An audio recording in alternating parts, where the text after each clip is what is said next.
नमस्कार, मैं हूं दीपाली राणा। आप देख रहे हैं कमोडिटी कॉल और कमोडिटी मार्केट के एक्शन पर तो नजरें रहेंगी ही, लेकिन बात करेंगे एक इंपॉर्टेंट खबर की। दरअसल देश में प्लैटिनम अलॉयज के नाम पर सोने का इंपोर्ट हो रहा है। ये कहना है all India jewellers and goldsmith federation का।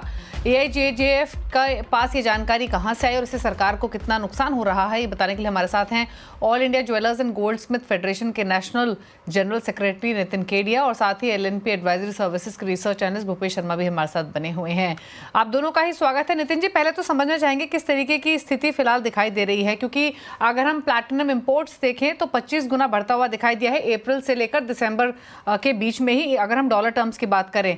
और under the name of platinum more gold आया है जो आपके रिपोर्ट के मुताबिक। तो पहले तो जानना चाहेंगे कि जो ये आंकड़े आए हैं, जो जिस तरीके के नंबर सामने दिखाई दे रहे हैं, ये किस तरीके से दिखाई दे रहे हैं, और अगर ये प्रूफ होता है तो ये होल इंडस्ट्री का सिनेरियो कैसे बदल सकता है इससे?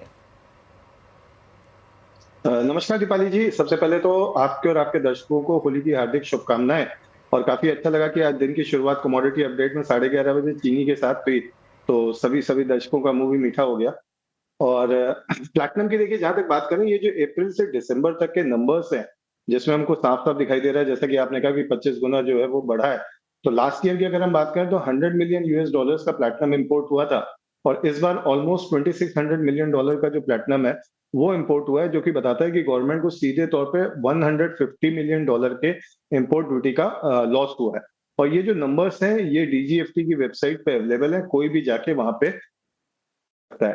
अब को रेगुलर पिछले 4-6 महीने से ये बाजार में गोल्ड जो है वो कई बार डिमांड होने के बावजूद भी वो डिस्काउंट पे ट्रेड कर रहा है। और इस डिस्काउंट की जब हमने बाजार में जांच करी तो हमने पाया कि 95% टू 90% कंटेंट का गोल्ड जो है वो प्लैटिनम एलॉय के नाम पे आ रहा है, जिसकी वजह से बाजार जो है वो डिस्टॉर्ट हो रहा है। और जो हमारे छोटे बुलियन व्यवसायी हैं या छोटे जो ज्वेलर्स हैं, उनका काफी नुकसान हो रहा है। इसीलिए हमने सरकार से एक ये अपील करी है कि ये जो 20-25 लोग हैं, देखिए चाहे वो कोई भी मामला हो, ये केवल प्लैटिनम एलॉय से जुड़ा मामला नहीं है। हर साल ये लोग किसी ना किसी लूप होल का फायदा उठा के, ये जो 20-25 लोग हैं, ये कुछ ना कुछ गड़बड़ करके सरकार को भी एक नुकसान पहुंचाते हैं और साथ ही इंडस्ट्री को भी डेंट देते हैं। तो हमने सरकार से ये डिमांड करी है कि इस बार का जो जवाब होना चाहिए सरकार की तरफ से वो ऐसा होना चाहिए ताकि आगे से ये जो 20-25 लोग हैं इनकी हिम्मत ना पड़े। तो हमने इसमें फॉरेंसिक ऑडिट की डिमांड करी है। फॉरेंसिक ऑडिट के अंदर हमने ये जो प्लैटिनम आया है, ना केवल इसके एंड यूज की डिमांड करी है, बल्कि हमने ये भी मांग करी है कि जो ये दुबई से या दूसरे देशों से ये जो प्लैटिनम आया है, इसकी सोर्स कंपनी की भी जांच की जाए कि इनकी सोर्स कंपनीज में कहीं कोई घपला तो नहीं है, यानी वही सेम कंपनी किसी और बंदे के नाम से जो है वो इंपोर्ट कर रही है। तो ये जो 3-4 है जिसकी वजह से $150 मिलियन का सीधे तौर पे केवल सरकार को नुकसान हुआ है, और जो बाजार को नुकसान हुआ है वो अलग है, उसकी हमने सरकार से मांग करी है। दीपाली जी, ओके, अच्छा, कुछ अंदाजा है क्या कितना इंपोर्ट्स अब तक हुआ है? और कहीं ना कहीं एक इम्पोर्टेंट फैक्टर ये भी है नितिन जी कि कहीं ना कहीं क्रेडिबिलिटी भी खराब होती है इस सारे डेवलपमेंट से। जैसा मैंने आपको बताया, $2600 मिलियन के आसपास का USD टर्म्स में इंपोर्ट हुआ है। क्वांटिटी हम लोग निकालने की कोशिश कर रहे हैं कि फरवरी तक का कितना है वो हम कल या परसों में दे देंगे। बिल्कुल क्रेडिबिलिटी खराब होती है दीपाली जी। और मैं आपको आगे के स्टेप्स बता दूं, हमारी जो आगे की डिमांड है सरकार से वो ये होने जा रही है कि इम्पोर्ट की अगर हम बात करें या इम्पोर्ट ड्यूटी जिससे से इवेजन हो, तो उसमें जो पेनल्टीज है वो बहुत कम है, मतलब it is somewhere around 10 to 20%।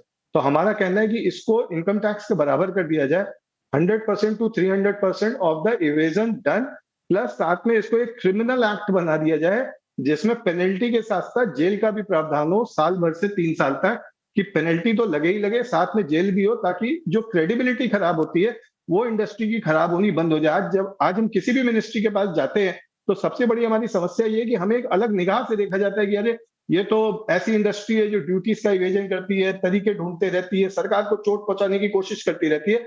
तो हमारी बात की जो प्रभाविकता है वो कम हो जाती है। तो इस बार हमने झंडा उठाया है ताकि इस तरह के जो लोग हैं इनका हम काम खत्म कर सके। दीपाली जी, ओके, अच्छा, तो फिर कहीं ना कहीं एक चीज़ और क्विकली नितिन जी आपसे समझना चाहेंगे।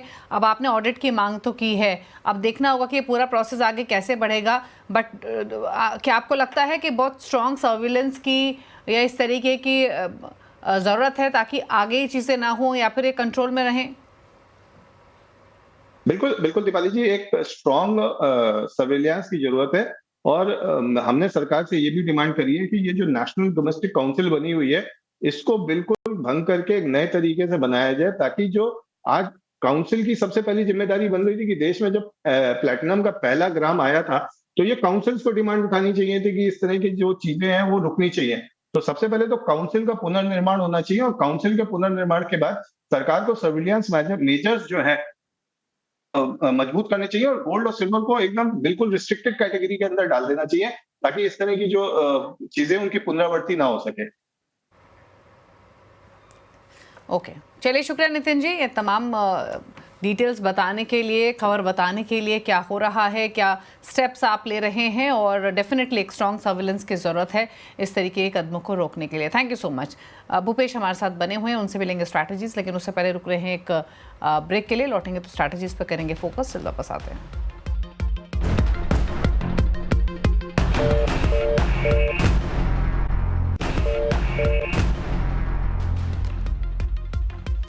आप दे रहे हैं कमोडिटी कॉल, भूपेश शर्मा हमारे साथ बने हुए हैं। Bhupesh, good afternoon, happy Holi, बताइए आपकी ट्रेडिंग कॉल्स।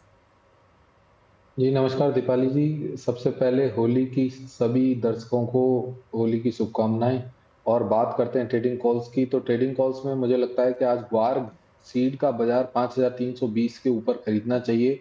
इसका स्टॉप लॉस 5280 के नीचे का रखें। अपसाइड में 5380 और 5410 के लक्ष्य संभावित रहेंगे। ये अप्रैल वायदा के लिए बताया गया है।